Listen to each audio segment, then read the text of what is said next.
Bombings claimed the lives of more than a dozen service members in Afghanistan. Outside the Kabul airport, dozens of Afghans also killed.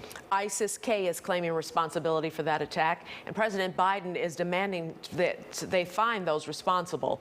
WGN's Brona Tumlinty is here with the latest. Brona? Good evening, guys. At least 10 of the 13 service members killed were Marines. Dozens upon dozens of Afghan civilians were also killed or wounded in the attacks today. The president is vowing revenge against those responsible, also stating the evacuations will continue as planned. We do want to warn our viewers that some of the video you're about to see is quite graphic. A tough day.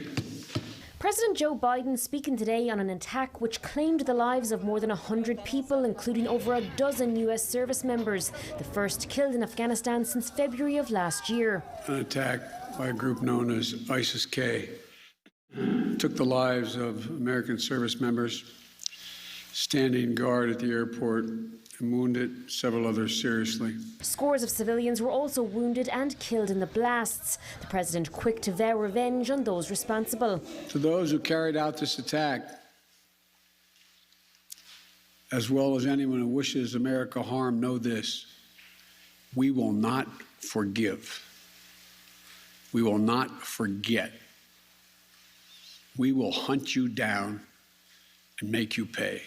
The U.S. general overseeing the evacuation push, Kenneth Frank McKenzie, also making similar comments in an earlier briefing. We will go after them. We've been clear all along that we're going to retain the right to operate against ISIS in Afghanistan.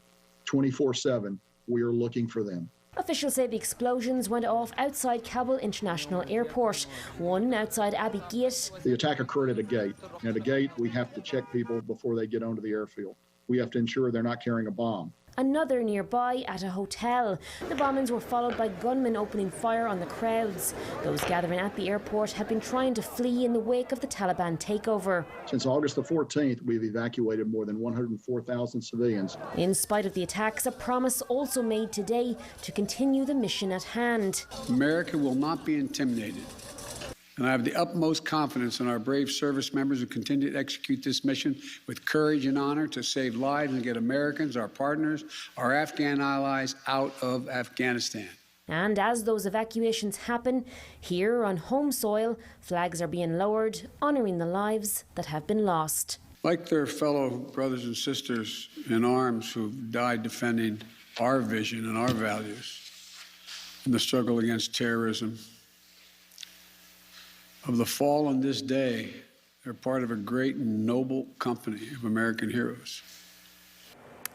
The deadline to withdraw from Afghanistan was and remains the end of this month. General McKenzie today defending the military's cooperation with the Taliban in this evacuation process, saying they share a common purpose. The military wants to be out by the 31st. The Taliban also wants to meet that mark because they want to reclaim control of that airfield. It's understood about 1,000 Americans are still in Afghanistan right now. The vast majority, according to the White House, want out, and the president adding today in his remarks that even after troops have withdrawn, they will find and extract any Americans who need that help.